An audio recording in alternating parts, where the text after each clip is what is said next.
you. Welcome everyone to Open Democracy's weekly live discussion. This week we have a fantastic panel organized for you. Thank you all so much for joining. You probably know Open Democracy. We are a global independent media outlet. We do awesome investigative journalism and we profile voices from all around the world who are fighting for rights and justice and equity and democracy globally. As ever, we want this conversation to involve you. Thank you to all of you who submitted questions ahead of time. We're going to try and address as many of them as we can. You can also participate on Zoom and on Facebook. If you're joining on Zoom and you have a question or comment for us, click on the chat icon at the bottom of your screen. If you're joining from Facebook, add your input and it'll be fed back, or any other platform as well, use the chat icon. A disclaimer before we start, this is an evolving format. It is informal. We are all in lockdown. I'm broadcasting from lockdown London. We may have unscheduled interruptions from kids, from pets, from other unscheduled visitors. So apologies in advance if that happens.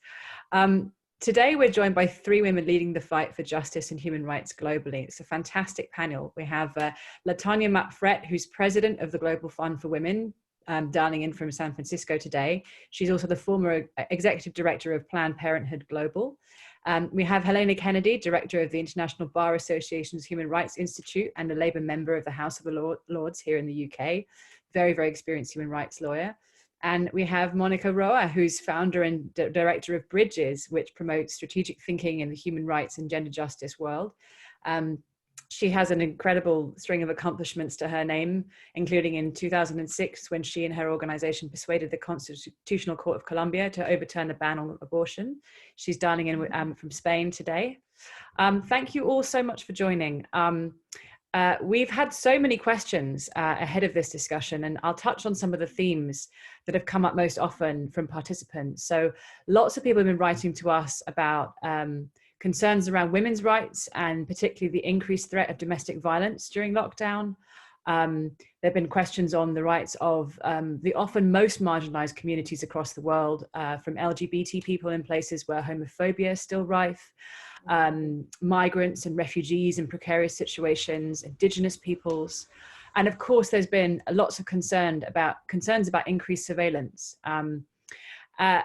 Most importantly, and I think this is what our discussion is really going to center on, is how do we fight for our rights when public space is shut down?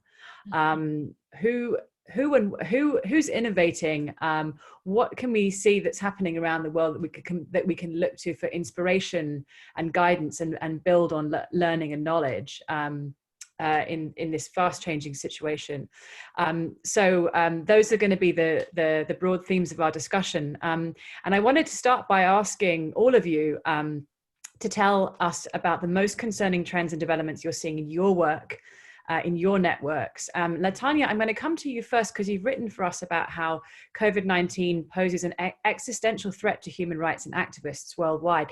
Adam's going to post a link in the chat for anyone who hasn't read that excellent piece from Latanya yet. Can you tell us a bit more about what that piece argues, Latanya, and what you're seeing?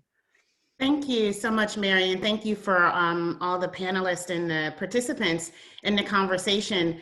But as you can imagine, at Global Fund for Women, where we have, a network of, thousands, more than 5,000 women's organizations around the world in all the regions, this stay at home for health purposes and for the pandemic, of course, is a necessary option for flattening the curve, but it also, unfortunately, brings out some of the inequities that we have felt for many, many years and that we're, in my opinion, are doing well to fight and back.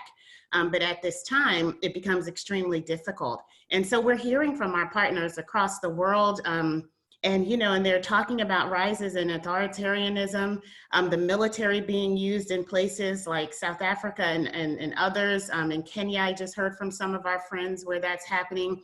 But xenophobia, racism, all of these things are rearing their nasty heads. I mean, we're seeing that even in the United States. And so it's worrying, this increase of control over populations and under the guise of what we're calling social distancing. And in the coronavirus emergency, we just want to be sure that these developments around public health crisis does not stop the ability to be able to enforce your human rights. And if there are violations, that there are opportunities to be able to, or vehicles to be able to challenge those. And so that is why we're here with you today. The historical context is clear, so certain groups have always been sort of challenged and marginalized. And, we've talked to partners for instance, in Georgia, in Tbilisi, who are now forced to stay in their homes, but if they come out, they continue to be harassed, and they're having to beat back these opportunities of police and other even religious organizations coming after them under these circumstances. And the ability to come together has been reduced, so they can't in many ways protest the way they may have been able to do in other situations.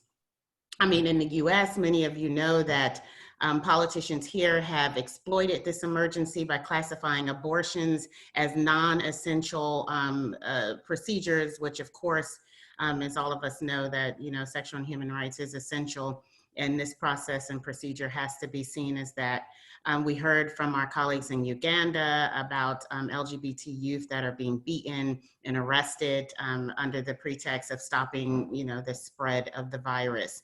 And so all of those things are concerning for us, and we want to make sure that these stay open in dialogue, that this gets, and the whole purpose for doing the blog was to make sure that we point these out as they're happening, so that there are some resolutions that we can look to. Thank you very much, Latanya. We'll come on to those in a moment. Helena, I wanted to come to you next. And again, just the same question.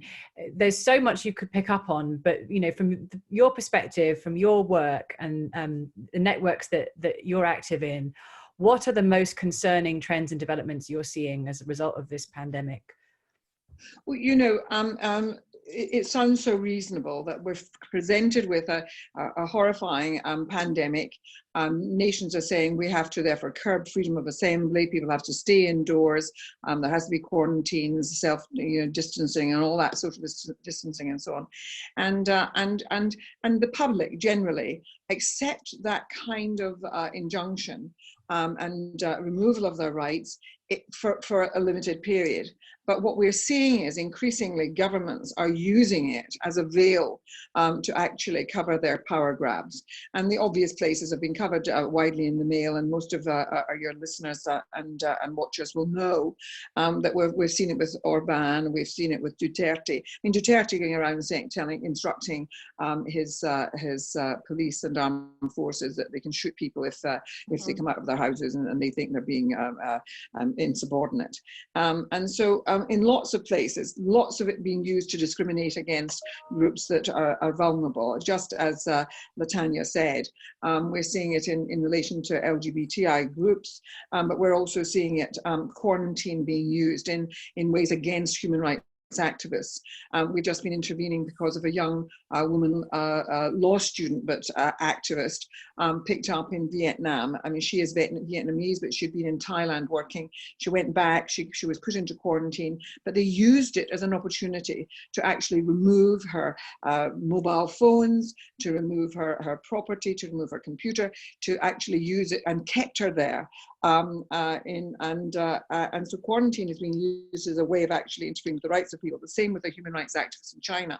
So we're seeing it being used in ways that are actually about power grabs by those, or opportunities to go against the people that the state doesn't like. And so, of course, it also means, I mean, we've got laws are being passed, which are also not anything to do with the actual pandemic at all. And you've just heard Latanya mentioning the business of abortion in the United States.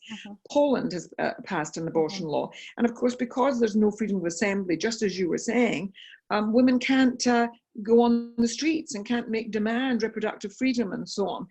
And so this inhibition on the normal ways in which citizens assert their rights has been removed. And so, we're seeing a lot of that going on. Kazakhstan's just introducing incredibly invasive limits on freedom of assembly, which will go on forever. This is not just law for an intermediate time. But we're also seeing horrible things like the closing down of the internet in places. another wave of horror against the Rohingya and against other minority people in Myanmar. Internet lockdowns taking place. I mean, we've seen Modi doing it in India and in Kashmir, but also we're seeing in refugee camps, people not having access to the internet and it being turned on and turned off at will, but also people not being able to get access to, because they have cheap phones and they've got these pay-as-you-go phones and they can't get access to new, to putting something on their cards. The business of domestic violence, I'm in touch with women activists in Pakistan, really serious problems, but it's everywhere. This way in which women are experiencing a huge increase in violence. And I wanted to also mention that, it's allowed an incredible amount of Islamophobia in places. I mean, real violence against Muslim communities, but then also others. What happens in a thing like this is that if it's not, if there isn't good leadership and there isn't good opportunity to give good information, people believe nonsense. And so, for example, there was a thing only yesterday in India where a Christian burial, a doctor had died and he was a Christian. They were trying to bury him and there were demonstrations against it because they thought that a dead body could be contagious and that even in the soil would somehow damage people. So, I mean, I think that we're presented with a huge range of human rights abuses as a result of all of this.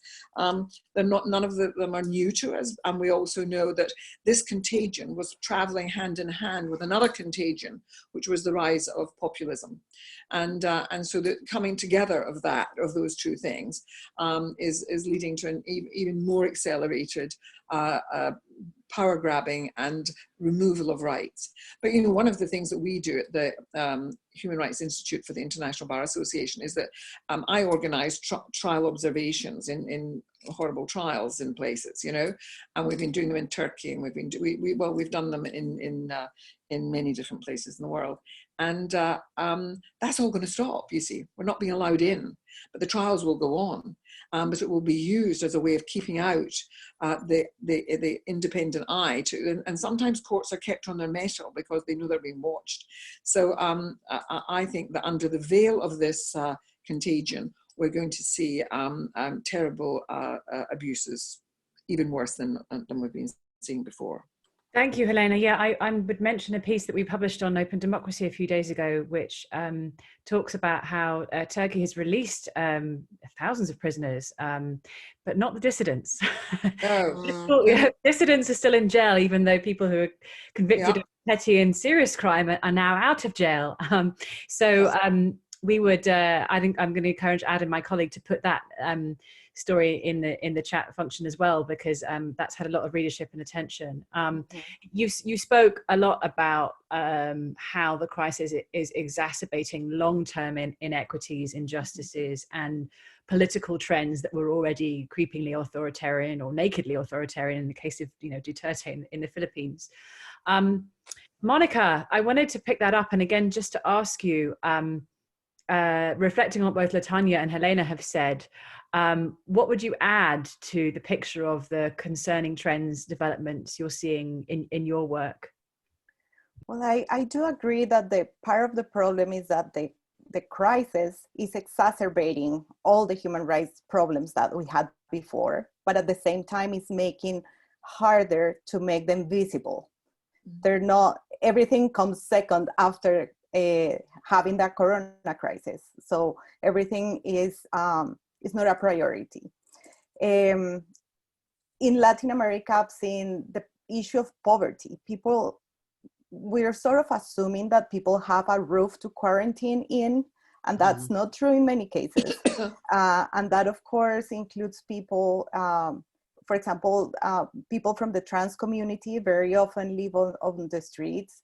In the case of Colombia, there are many people, migrants from Venezuela, that are either living like camping on the streets, but also I'm thinking about the people that find their survival means on a daily basis. And one of the first things that we started seeing is that the people that were paying rent on a daily basis the first day they couldn't pay, they were being thrown out. So you can clearly see how the most vulnerable communities are the ones that start suffering the consequences of the pandemic sooner and harsher. I'm also concerned when it comes to women that, let's say, like the three clusters of our rights we're seeing problems. The cluster of violence, of course, there's so many women that are being in quarantine with their aggressors, with the danger at home. And that in itself, it's problematic, and it's problematic the fact that there are not that many solutions at hand. The state is not as easily for the state to come and offer alternatives. When it comes to reproductive rights, again, they're not being considered essential services, but also, for example, in Argentina, they were about to discuss the law to liberalize abortion. That's on hold. While in Poland, they don't care that we're under quarantine. They're trying to push a restriction on abortion law.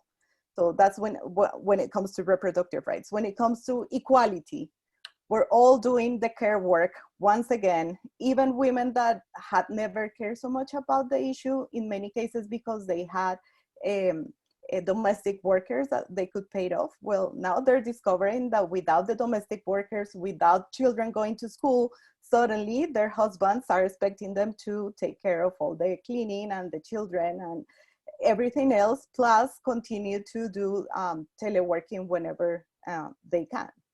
So I think in the case of women, we're really feeling the problems coming from different angles.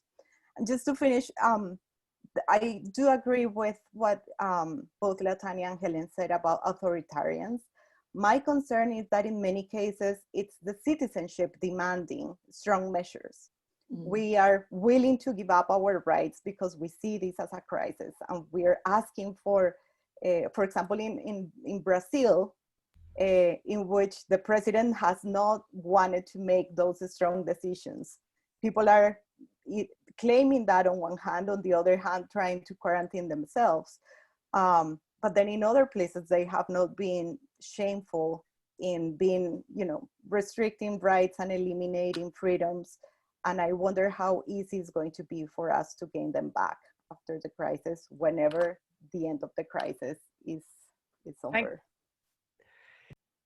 Thank you, Monica. And there's a lot of legal expertise on this panel. And we've had some questions about quite specific legal points, which I'm just going to bring in here. So there's a question from someone in the UK who said, the Justice Secretary here in the UK declared that the Coronavirus Act is an infringement of our human rights, which can only be legal if it is appropriate and proportionate. If we believe it is not, how, where does that, like Louise had asked, if we believe it is not, how as lay people can we launch legal action against the government? But a more broad question to all of you is about appropriate and proportionate. Where are the measures appropriate and proportionate, and where are they not? And I'll come to you first, Helena, since it was a UK question, but I'd love to hear that from the rest of you as well in a moment. Yeah. Helena, yeah, sorry, yeah. Given that I'm the UK person here, yeah, I mean, of course, there isn't a sort of easily measured notion of what proportionate means, and in many ways, you're going with your sort of temperature gauge of what the public will find acceptable in a very well-developed democracy, and of course, it can be tested in the courts. And so I would have thought that after this has sort of subsided somewhat, and I think it's going to take much longer than people imagined, I think that there will come, that we have to be, and I've already publicly, I've written in the Financial Times calling for a public, I want now, I mean, even at this moment, I want there to be a commitment made by government while they're on the ropes. I want them to commit to having an independent public inquiry where all parties are involved in the choosing of the personnel on it and of the person who chairs it, because you know what governments do is that they find a patsy and they get them to chair an inquiry and get the results, you know, that they want as a, you know, coming out at the end like a sausage machine. So I really want there to be a commitment now and a demand made for a very independent inquiry. Once you establish the facts, because you really do need to get the facts established, you can then most certainly be saying that people's lives were put at risk. I mean, we have a particular crisis, but I'm sure it's the same everywhere in the world, of the elderly being basically at the back of the queue, and the people who care for the elderly not being given equipment to protect themselves, and so on. And so there was definitely a pecking order, a hierarchy in the treatment stakes. And we know that in the numbers of people who have died, what has been not being clear is the very large number of people dying in homes for the elderly, care homes, and so on, and the poor women, and it's women, poor women, poorly paid on, you know, gig economy money, you know, crap wages, no protections, all of that stuff, and not even given you know, coverage to protect themselves as they were caring in those homes. So I really feel that there are issues there, and there are issues that could go before the courts, but you want to be able to sort of nail it down. And as a lawyer, that's what I would be wanting to do, is I want to know what date did they know, and when did they, and was a decision made, and I'd like the minutes of cabinet meetings and so forth in order to kind of nail their feet to the floor. So, I mean, yes, there can be judicial review, certainly within the UK. Thank you, Helena. I mean, speaking as a journalist, getting those minutes and getting that detail is harder than ever. The Freedom of Information Act is effectively suspended until further notice. It is incredibly difficult and challenging at this moment to get any transparency or accountability from government answers to questions. We had a story published today by James Cusick, and again, we'll put it in the chat, where it was admitted the government recognises that they could be on the hook for legal claims well over £100 million because of their failure to provide protective equipment for healthcare workers. And so, you know, they know there's a judicial and political inquiry coming, but you know, they are being incredibly untransparent and evasive and obstructive in providing the information that we as journalists just go about collecting every day. Latanya, I wanted to come to you on that necessary, proportionate, appropriate question. I mean, in the US, that's a bit of a wild card, right? It depends where you are. But just any quick reflections on that from a kind of legal and human rights perspective. Yeah, and I think we have to be very careful in tolerating these exceptions to the rules, shutting down courts, deferring cases. You know, in Lesotho, we just saw that the prime minister there, who was actually at the brink of being ousted, has now suspended parliament. I think these have to be extremely lifted up and criticized, because doing things like this is going to put us in worse positions than we were before the pandemic came, and that's not the goal. You cannot shut down the legislature the same way you cannot shut down the courts. We saw in Egypt with one of our colleague organizations there that they're extending out court cases for imprisoned human rights defenders. And in this case, we're really trying to challenge the women human rights defenders who have been locked down now for years in some cases. This is again an opportunity for them to say, well, those cases will not come before the court because of the pandemic. And, you know, and I think we have to challenge that in cases where they can be, and I know Helena just talked about in some opportunities to be able to hear cases at this time is available. And so in those cases, we have to be very clear, this is not an agenda that's being pushed. And where there are agendas, we have to lift that up. We knew about these things before, and COVID-19 is not a reason to continue these kind of activities. You talk, Mary, about sort of releasing, and we have been here both in the US and in other parts of the world, championing releasing small offenders from situations where we know that the pandemic is just spreading like wildfire across many of these institutions. And we do fundamentally have to stand up against holding people in positions where you're not able to protect them. It goes right back to what we were saying about women in homes that are not safe. If you're going to shut it down, then you have to make sure that it's safe. And I feel like that comes right from the very place where women are being put in positions in homes where they have more safety issues than they did before, all the way to institutions, jails, whether that's, elderly homes. You have to ensure safety. And we are not yet in a position, as far as I can tell, certainly in the US, but in other parts of the world, where we cannot take care of the safety of our citizens as we treat this pandemic. And so I just, it's a huge call out to all of us to make sure we're doing that. And just before I turn it over to Monica, I do want to reinforce this conversation about our frontline workers, which, as we know, are, ranging between 70 and sometimes 90% women who have to support their homes as well as go out to work every day. And so we're saying essential workers have to come out, but we're not doing the things that we would do, in my opinion, if they were mostly men. So things like hazard pay at your supermarket or at the hospital, we are seeing, this is a normal process that we all do. I come from the U.S. Foreign Service, as a career, and when you go into places where safety is an issue, you do certain things to help protect, but you also make sure that they can take care of their families at home. We're not seeing that kind of pay increase for people when they have to go out to work. I think these are small things, but economically we disadvantage our frontline workers when we don't do the things that we know we would do in other circumstances.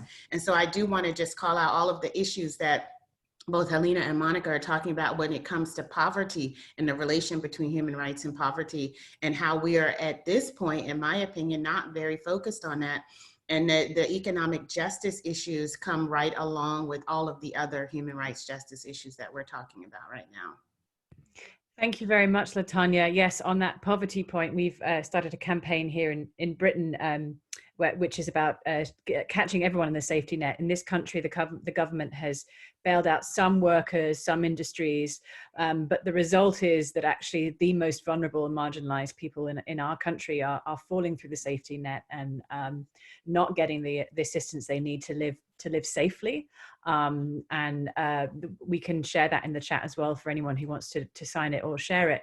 And the first point you made about delayed parliamentary procedures, we did some research at Open Democracy recently, which showed that over 2 billion people across the world are currently living in either suspended or indefinitely shut down countries that have indefinitely shut down or suspended parliaments. And again, we can share that link in the chat.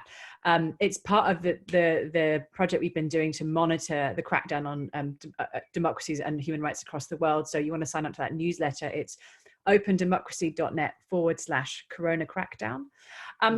I think Latanya and Helena have both done a great job of answering the question on necessary and proportionate. So Monica, I wanted to bring you on and all of us on to the third bit of this, which is, what do you think are the most important and effective strategies to resist the threats and challenges we're seeing? What have you seen that's inspiring, that could be scaled, that could be learned from grassroots activists or organizers? Where are countries, governments, justice system, parliaments adapting and evolving to protect our rights and to enhance them? I'd love to hear from you, Monica, on that. Thank you. And before I answer, I would like to just pose a question: if safety is the right concept that we want to use, because I think safety takes us down the road of securitization, which is very much near the authoritarian route. And I think thinking more about like caring or making sure that the well-being of people, something along those lines, but just a thought while I hear you speaking. I do think that we need to be careful, because listing this enormous list of human rights violations can be daunting for people. They're struggling themselves, and then they hear about how this is making the world a lot worse, then we may lose them. So I think it's really important to think of ways of how do we acknowledge what people are thinking? How do we listen to what they are caring about right now? And how do we acknowledge many of the contradictory feelings they may be having? One, for example, that I'm really interested in is that people both want, you want to go back to normal, but you also want change. And you keep hearing that everywhere. And those are two excluding concepts. So I think it's important that we find ways to help people elaborate more. What is it that they want to go back to normal to? What is it that they want to change? Because one thing I wouldn't want to see is this opportunity wasted in terms of, you know, creating a collective conversation on what are the lessons that we should be learning as humanity and, you know, societies from this pandemic. So I think that listening to what they are caring about and helping them connect the dots from their concerns to the issues of human rights that we have been fighting for the longest time, and just bringing them back to center. I can imagine that there are a lot of people that see the need to strengthen public health systems, for example, everywhere in the world. You may now find more people that see the relevance of valuing care work, both within families, but also the care work that is provided by others. So maybe even I would dare to pose similar question to the previous one, which was not only what are the measures that should be lifted after the crisis, but also let's think of what are the measures that have been put in place that we want to remain after the crisis. And I think things, for example, like the universal basic income, or the restrictions on using private transportation, that, you know, we're breathing clean air again, or having more flexibility to do work from home. There are also things that are happening and that maybe we need to see them as opportunities as well. Thank you, Monica. I'm going to come back to you, Latanya, because your organization is connected to so many activist organizations across the world, and I would just love some really vivid and inspiring examples, if you have any, of where those you're connected with are adapting, pivoting, you know, adapting their tactics or strategies in ways that you see to be effective, or you think could be effective if adopted elsewhere. Yes, and I want to acknowledge Monica's, you know, sort of let's look to what the opportunities are right now, and I think that's fundamental. But I do want us to remember that most actions, you know, whether it's protests or care, happen at the local level, and so they happen usually within close-knit communities.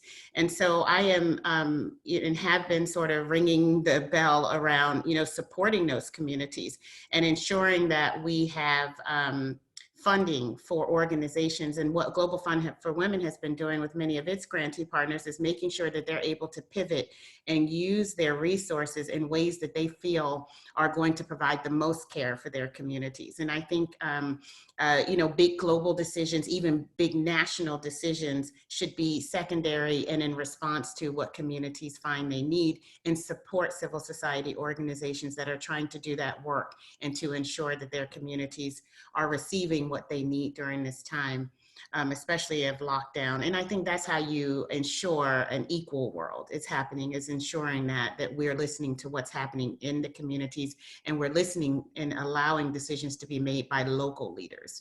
And so I do want to put that out. And that means funding situations at the local level. And I want to be clear about that in response to this pandemic, because grassroots partners are scaling up all of these efforts that we're talking about, whether it's providing helplines and services for domestic violence.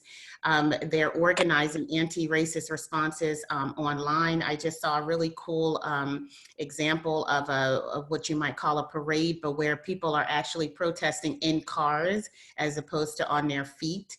but you know, still holding up their signs. And so it's pretty amazing, and it's a great visual of how we still participate in our democracies. Also in lines, you know, you can be an activist while you're waiting to get your food in certain places, and using those as opportunities to speak to media, to be able to hold up your placards about the things that you're concerned about and those issues. And I mean, digital advocacy, of course, has been, I find, you know, right now amazing. All of the change letters that are coming out, people that are asking their communities online to be able to advocate and to continue in that direction and target vulnerabilities where they're happening. And then finally, I'll just say, you know, a little bit about film, because that was also in my blog. I feel like right now is the time for us to share our experiences. We could, you know, we could veg out on our guilty pleasures, but we can also sort of get informed about what's happening. And as we mentioned earlier, many of these things have not just started, these opportunities to be able to understand what the issues are. This is a perfect time to dig in a little bit. I mentioned in the blog about the fundamental films, and which is about issues across women's gender equality efforts in the world. And so the opportunity to understand what the issues are and to then think about how we can go about solving those both within the pandemic but past the pandemic is what I'm thinking about now. Thank you, Latanya. And I would encourage other people to just put in the chat if they've seen inspiring, encouraging kind of educative examples of how people are mobilizing and adopting their tactics and strategies, and I can call out some of those. We've had some questions, more legal questions, so Helena, I'm going to come back to you. There's a couple of things here. So Latanya's just painted a very good picture of what happens at the grassroots and in local communities, and what individuals can do online or even under lockdown. At a different level, at a national and supranational level, we've had some questions about, shouldn't governments of states where the numbers of deaths that could have been prevented as a result of better preventative measures be taken to court, criminal negligence, crimes against humanity? And then there's a question about, should the UN create a special committee for human rights abuses related to the COVID crisis? And I wanted to broaden that out a bit to as well, which is, you know, actually bodies like the UN and the EU have not performed particularly well in this moment. So what do you think is both the appropriate response from a legal perspective and from a global leadership and institutions perspective? You've got to remember that this pandemic is not happening at a particularly good time in terms of international institutions. I mean, so let's just remember that the kind of Trump administration, the hostility of the American administration to international courts and internationalism, to the, you know, the idea that they will not recognize international courts, that they will not, they've withdrawn from the Human Rights Council of the UN, their disparagement of the UN, and of course we've seen this business of us with Brexit, the same thing in relation to the European Court of Justice, and in fact they're sneering about the European Court of Human Rights too, and it's catching, of course, and so Orban and Poland and so on, they're all doing the same thing of being dismissive of those international structures that were created in order to create something that was to bind us together in a commitment to human rights, and to have courts that would be the ultimate courts to deal with that.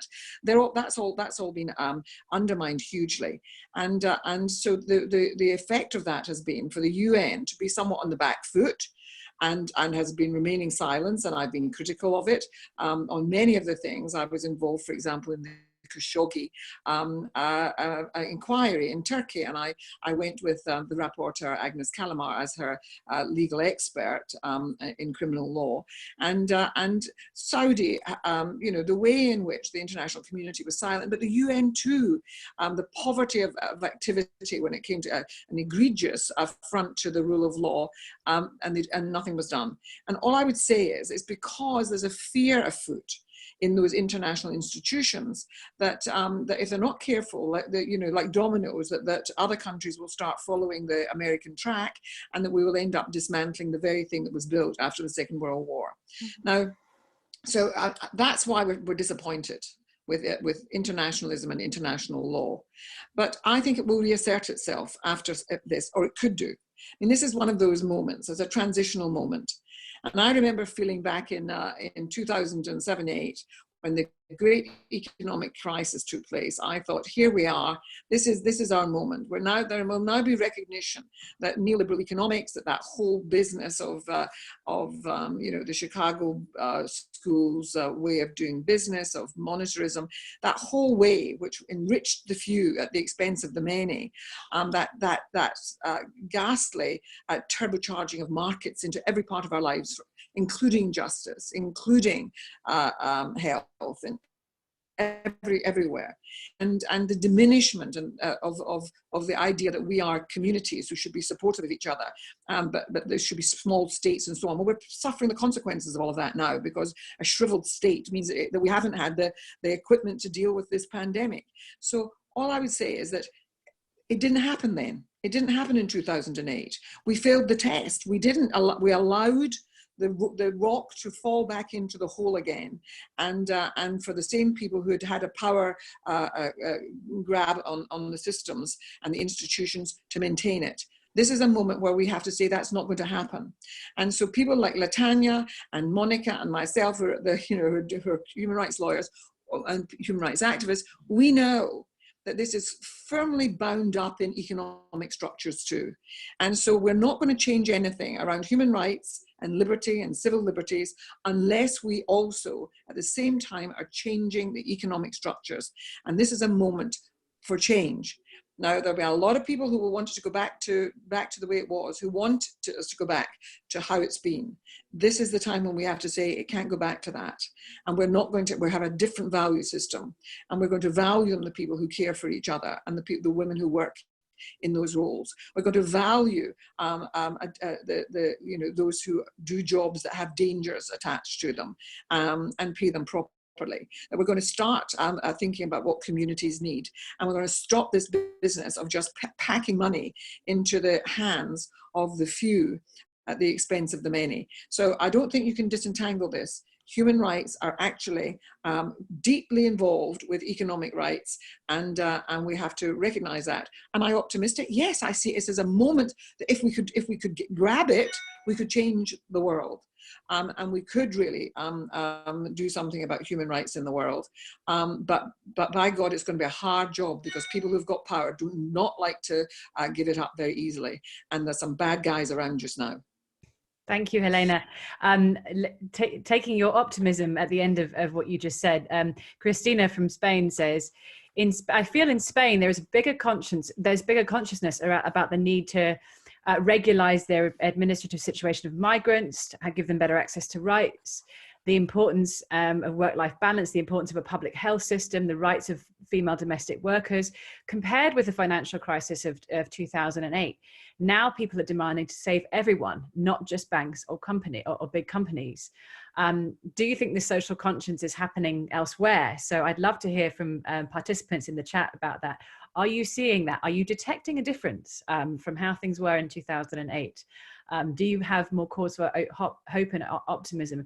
And then actually Open Democracy's editors have come in with a couple of things they've seen, which I'm just going to point to. So Inga in Georgia, in Eastern Europe said, I was really surprised to see Facebook groups in Georgia being created that have successfully fundraised for paying utilities for unemployed families, for transgender sex workers. Georgia is not very much a grassroots activism kind of country. And to see this successfully being organized, I found quite inspiring, especially that they're now trying to continue this momentum and thinking of longer term strategies to help these excluded groups.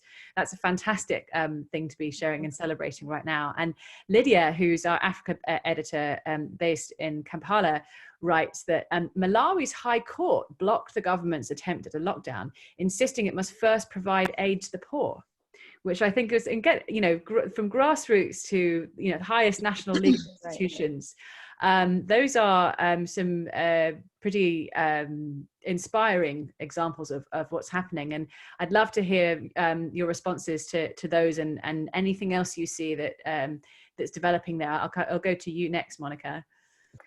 Yes, I think that we are realizing that we are as strong, or humanity is as strong as our weakest link. And I think that the values of solidarity and the realization of interconnectedness across borders, just because we're humans and we share the same planet, is very much like in our hearts these days, which is why I think we have like such a big opportunity to channel all that energy into more concrete policy gains in the future. I wanted to mention 3 types of efforts that I've seen. I do agree with everything about Spain, but I'm also seeing this in Latin America, and makes me very happy. One is all the efforts to support the daily survival of the people that are most affected. People buying, groceries, or helping people pay rent, whatever that people need to survive. And there are all these many different efforts and alliances with artists. So they sing and they collect money and they use that money to do whatever for survival. So that's like one group. Another group that I am of efforts that I'm seeing is people that are meeting to discuss what is that world that we're dreaming of. What is the post-COVID-19 world that we would like to see, and to start thinking about I love one network that I'm a member of. It's called like Recipes for this New World that we want. So what are the recipes and how can we start, finding synergies between one and the other? So that's the second group. And then the third group, I'm a member of a network in Spain. It's called Red Levadura. So like yeast network. Yeast because we want to grow like with the bread, yeast. And Red Levadura, what they are doing is trying to highlight the positive and inspiring stories to try to get rid of the toxic social network environment. So they're doing these campaigns on social networks to highlight how I know someone that helped a neighbor, I know someone that helped a doctor, I know someone that, one of the things that I wrote, for example, I was thanking my neighbor because every day when we clap at 8, he then DJs for like 15 minutes. And because of his DJing, he's been creating this community of neighbors that we didn't know each other before. And now we're there from 8 to 8:15. And then at 8:15, we say, goodbye, good night, neighbor, see you tomorrow. And that's just that sense of community that I think we have at the micro level that Latanya was mentioning, but we also have at the global level. We understand that this is something that we're all facing together, and that across the ocean, they're facing the same thing. Thank you. And another comment coming in, which relates to the point about economic justice being at the heart of human rights, is someone wrote, some economists are already very cautiously sounding notes of optimism for the future. Once invisible workers are now recognized as essential, the crisis has highlighted the inequities of the economic system. By becoming employer of last resort in many countries, the state has fundamentally changed what it is reasonable to expect citizens to expect from the state. What impact do the panel believe these issues will have on advocating for human rights in the future? And then there's another question, which I think is very important here, which is one big problem not that people wanting fundamental change belong to a wide range of organizations and activist groups which have not been good at working cooperatively to fight for change? And I think that's also a very good point. So Latanya, pick up either of those or anything else that you wanted to respond to there. Sure, I'll try to pick that up a little bit by going also back to what Helena is saying. I talked about this, at the grassroots level, and but the connectedness that Monica was talking about at the global level. I do agree that now is not the time for us to blame and shame organizations as we've done here in the U.S. with the WHO. I think it's time for us to look critically again at these systems and their ability to be able to respond to the needs of the challenge. I mean, this is not our first crisis, and unfortunately, it won't be our last. And I feel like we are at a moment where we can try to figure out how these structures actually support our need. And I think, we see it in the US too, to be able to lift up our most marginalized. And I believe that this is happening. And I want to give a huge shout out to female political leadership, to be honest. You know, the women that are running countries, Taiwan, New Zealand, Finland, I mean, Germany, you know, so I could go on, there's a few more, but also to more local leadership that's happening. So we have London Breed here in San Francisco, but and local places around the world that are women who are standing up, showing the leadership and the power that they have been given to be able to address this pandemic, I think has been huge. And I know one day we'll be looking back at this and really using those places where women are leading as examples of how you continue to thrive, both at the community level and within a broad democracy. And lastly, I just do want to point out our need for data right now. I am, this speaks slightly to the question, but I think we need to know more, and we have the ability to get information, correct information, not fake news, but what's actually happening on the ground, how the impact of the disease is on women. We've been hearing, oh, it's not affecting women as much, but we've heard that before with HIV/AIDS, and then we came full circle to where women were the most affected. So I want us to be very careful about getting the data and getting better data during the crisis, and insisting on that so it can help move us into a more sustainable and transformative infrastructure as we move out of this crisis. Thank you for your, particularly the last point about misinformation. I mean, obviously this is something we've been tracking and investigating and fighting against for years, Open Democracy, and as have many other, you know, trustworthy public interest journalism outlets across the world. I think the thing that's so toxic about misinformation is that it's based on truths and builds on mistrust that already exists in institutions that are not accountable and not transparent and not responsive and not democratic. And that's the big challenge with a lot of the misinformation we see right now. We actually, just before this crisis hit, we had published a very big 18 countrywide investigation into misinformation that was targeted at women and girls about their health and their rights. So we had revealed that large Christian conservative organizations in the US had been funding and training organizations across the world to run these fake crisis pregnancy centers that would mislead women and, you know, facing crisis pregnancies about their options, their legal and health options when it came to abortion and contraception. And it's funny because just weeks after this story landed, suddenly health misinformation was a big thing. And we were saying, women and girls have been targeted with health misinformation for years and years. Right. But okay, now we're talking about health misinformation. That's good. Let's take that conversation further. And I do think that there are opportunities, like, I mean, misinformation is our specialism, but there have been plenty of opportunities like that. Organizations and advocates who've been arguing something very, very important for a very long time through the lens of this crisis. You know, you can see how that conversation actually gets moved on at a much farther pace than it could have been before. Another thing as well, actually, and Helena and I have talked about this over the years, but we are still running a project called Open Justice on Open Democracy, and we'll put the link in there as well, which looks at the way, to your earlier point, Helena, the way that the rollback of state funding for the UK justice system has just decimated human rights outcomes. My colleague Charlotte has done some very powerful interviews and gathered some very powerful testimony, which really threads through the long-term consequences and impacts of that.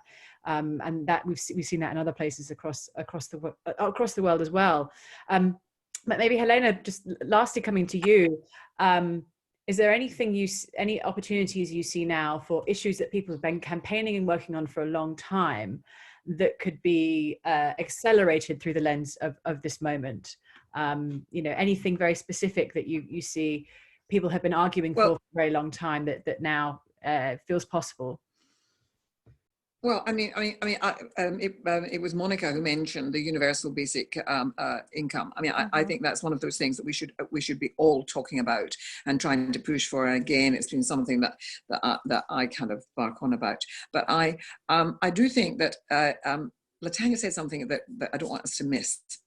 She said that there are agendas here that are being worked And this is an opportunity in which to run with those agendas. And the agenda that I'm particularly thinking about is around justice things, access to justice, cutting away at the access of poor folk, ordinary folk, to getting their rights and to getting lawyers who represent them. I mean, all over the place. One of the things that I'm seeing, and I've spent my life I've been a lawyer acting in political cases all my days, big political cases, and but they needed the support of public funding. I wouldn't have been able to do them without public funding and legal aid of some form, and it's been cut to the bone. 40% taken out of, or austerity led to 40% being taken out of the justice budget in Britain. 40%. That's meant. I mean, I can't begin to tell you what that means. So there aren't, the probation. Folk have just been sent to prison, and I know that in San Francisco, my godson has become the district attorney, Chase Boudin in San Francisco. But I mean, and he was a public defender lawyer. Is that sometimes we have to engage with some of these things to rattle them, and I do think that access to justice is one of the things that they're going after. They're trying to limit jury trials. They're trying to say that it can all be done by videos and things, and leaving people in the prison so that they watch everything on a screen and then are given some long sentence without ever sort of engaging with a process. I'm very anxious about how some of this is going to be used for agendas that are about, again, trying to create a smaller state, and that will always work to the disadvantage of minorities, political prisoners, people whose communities are young black men, all that. We just know the way in which those systems will be undermined if a lot of people could get their way. So I'm worried about that. I'm also worried that as women, we've made a lot of headway on many different fronts, but this will be again, and Monica was talking about it, suddenly the burden of where women were getting out meant that there had to be more of domestic. But we're back to the business of lots of women talking about this, that in fact they are doing the home teaching of their kids at school, they're having to the childcare, they're having to do all the stuff that and they can't be in touch with their elderly parents who used to help them because they're putting them at risk and all that kind of thing. So I'm worried that some of this will actually not be good for women. So there are agendas here, and I think it was Latanya's point, which is we've got to be very mindful of how we could be taken down tracks that suit certain power groups, and I think that we've got to be absolutely vigilant and on alert. But as again, I want us to end on a reasonably optimistic note. We could make this work. We could make this deal with issues like climate change. We could have a Green New Deal when it comes to the economy. It really does mean that we could start really treating properly parts of our communities that are never being treated properly. And we have to start talking again about class. I know that you don't do that in America very much, but the working class in Britain are suffering greatly, and they were written out of the picture for quite a long time. We know that they're still disadvantaged hugely in education and all manner of things, and we've got to start having a better conversation. Thank you very much. And to pick up that, we can do it, positive note at the end, I think one of the things that's most important that you said, Monica, as well, is that people are coming together to discuss how to do things differently and better. Today, we've had people from Greece, Holland, Germany, Kenya, the US, France, Netherlands, Uruguay, Spain, Portugal, Armenia, Zambia, all dialing in to join us and participating. So thank you so much to all of you. I will also say, because it's my job, that one of the things we need to build a better world is reliable public interest journalism, and that if you want to support Open Democracy, support these events, this does, we've got to pay wages and it costs money to put on, but we want to put them on for free because we want them to be accessible to everyone. So if you've enjoyed this and you think our work is important, please support us. support.opendemocracy.net/donate. We put that in there.